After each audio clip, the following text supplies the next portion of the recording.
Natural lamang na sabihin yan ni Sara Duterte kasi alam niyo naman yung mga yan, gusto talaga nilang bigyan pa rin ng maling pag-asa ang mga taga-suporta ni Duterte, ang mga DDS. Ang sabi ni Sara Duterte, the entire Filipino people are angry dahil nga daw sa pag-kidnap kay PRRD or kay former President Rodrigo Duterte. The entire Filipino people, yun yung sinasabi niya. Talaga lang? Baka kasi daw mga dabawenyo lang ang galit na galit. O kaya,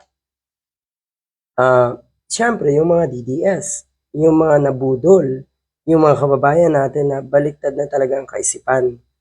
Yung mga kababayan natin na kahit winawalang hiya at ginagago nyo, ay tuwang-tuwa pa rin. Yan po ang mga galit. Pero yung sinasabi mong entire Filipino people, naku po, huwag niyo pong gamitin yan dahil nakikita natin sa comment section, napakaraming natutuwa na si Digong ay nananatili at mananatili ng pangmatagalan sa detention facility ng ICC. Yan ang buong katotohanan. Yun yung masaklap.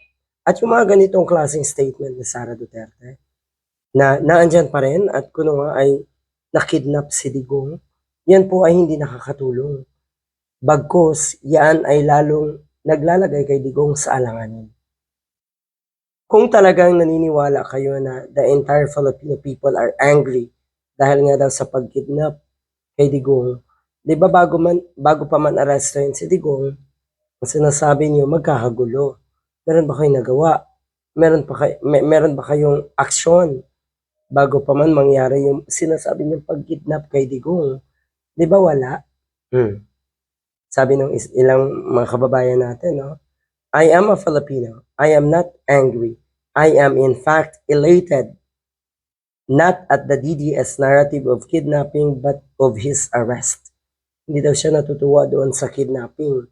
Pero yung pagka-aresto mismo ni Digong, ang totoo niyan, malaking regalo yan sa mga kababayan natin. Kaya sabi ng mga kababayan natin, huwag mo daw gamitin yung salitang the entire Filipino people. Diba? Dahil walang galit kundi kayo lang ng mga diehard dahil nga sa pagkidnap kay Digong Kuno.